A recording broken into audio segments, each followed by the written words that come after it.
of just how to kind of get underneath this guy when he's being stubborn. He's sitting back on his hips. He knows that I have like good hooks and I can get underneath him. So if he was standing, like we said, we would go through all of these scenarios. We would do De La Riva, spider, collar sleeve from there, threaten the upper body stuff. But he's stubborn, he's scared, he's sitting back on his hips and his knees, he doesn't want to engage.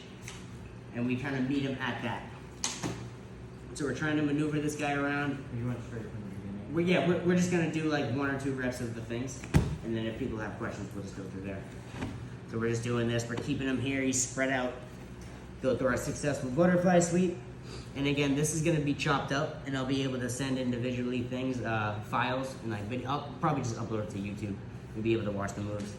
This is the traditional butterfly. Elbow comes out from underneath us, along with our foot. We load him up to his knee, and then we get that sweep going. This is a 2-part move. Once you load him here, all you're doing is looking at the ground, hiking up, taking top.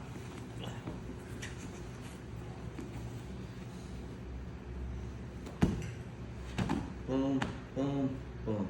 So now we were talking about situations where he sits back. He sits back and we scoot into this space and I grab here. He circles his hand out and I can no longer use that. So my right hand treats his knee just like this hand. I lift and I get this going. Cross lap post comes in. Now instead of sweeping, I'm just gonna kind of take him up on his right knee and put him down on his right knee. Just switching the position of his legs. Once I get to here, this baby hook is already in, legs up on the shoulder. We've created a scenario where this leg is very light and I can easily just shift, press my foot on his kneecap. That's gonna help me build up to my left side. Again, you have to take your time on these because this is for longevity, you know what I mean? It's to deal with pressure for like a long time. It's not just a quick move, it's gonna just be like one move. It's a whole set of concepts that you just gotta kind of work together. Now I get here, and now I can sweep. And if I rush it, I'll fail. If I feel like he's coming into me and I don't keep that foot up, it won't work. But if I keep this foot up and he comes into me, it's okay. I can just kind of teeter-totter my way up to his passing position. All right? So those are the 2. And there's like this sweep for dummies version, so like knee up. We were talking about this before, just going through some stuff. A lot of times if we ever catch a guy like this, where he's kind of like shifting on his knees and he's like moving a little bit on top, and if you can just kind of catch this post and just start like activating your hooks in, it's a great scenario to sweep. So I'll show what that is. So I'm on top. I'm like moving around my legs like this, kind of passing, and David catches me in the position where I get right here. All he does is just activate that sweep, and it's very hard to stop. One more time. I'm up on my knees. As soon as I get down on this one, he's gonna trap this arm, go for a butterfly, and just kind of tug me to the side. Very hard sweep to stop. All right? So that's gonna be that for this portion. We're only gonna go like until about 2:45-ish for like a training session. But I'll take some questions if we have them. If we don't have them, there's like 2-3 quick things that I want to show, and then we'll wrap up for this portion. Cool, so I'll just go Q&A for now. So if there's any questions about training, techniques, anything that's helped me out. I've competed a lot throughout New England. I've been training for a while, so if there's any questions whatsoever, whether it's about this type of technique stuff or anything else, we'll just take those now. If not, that's totally cool. We'll go into 3 easy moves. I was just gonna say, the cross lap. Yes. I was finding that kind of has to happen as you know, that guy's gonna start putting pressure if you don't. For sure.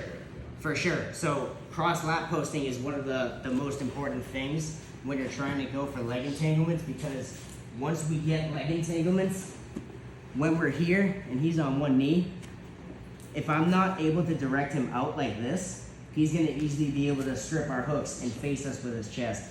Mid elevation as well is very important, because when I'm elevating him, if I'm not cross lap posting at like something like this point, he's going to do what we don't want. He's going to sink down to his hips and he's going to catch us in this middle stage. Now he's going to go like hit super heavy he's gonna start switching hips and being heavy on top.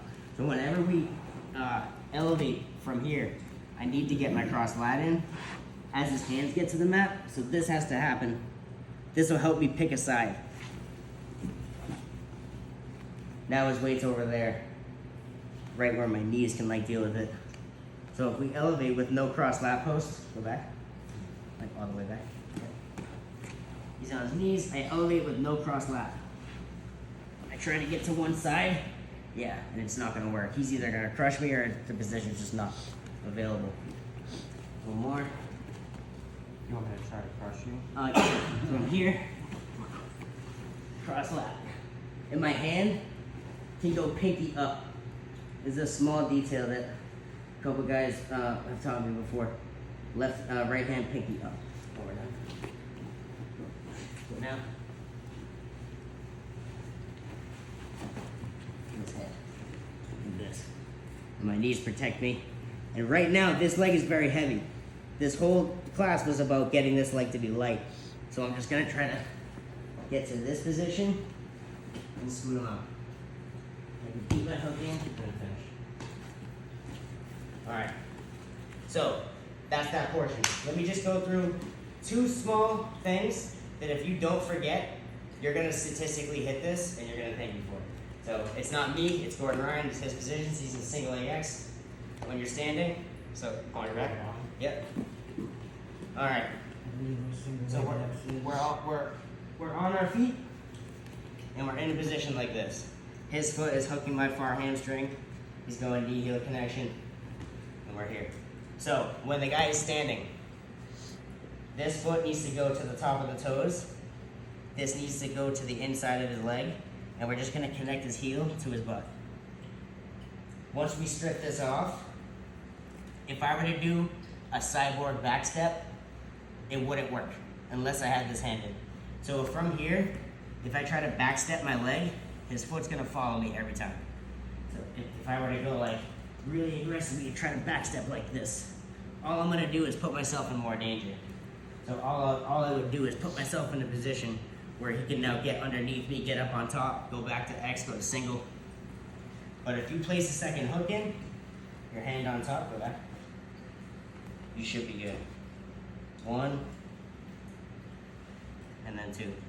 Now all it's about is like, think about pulling your foot up and taking it off. So we're here, he's hooking, that's it. Now we're going to reverse knee on belly, and then it's just an easy little pummel in front of the hips. So this move takes about 5 minutes to rep out. Consequentially, you'll have a really good answer for this problem. So we're here, we're getting this heavy at first. Push the toes off the hip and get in.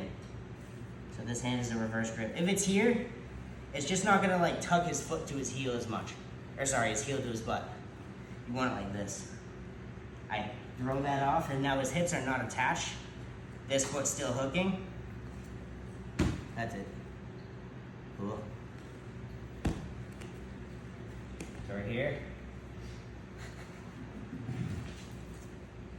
And boom.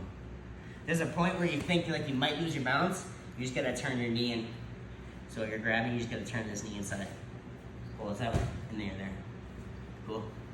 So let's just run through that. There's like one more portion of this. We'll do passer sweep, and then we'll wrap up. Cool beans, thank you guys. 1, 2, 3. Peace.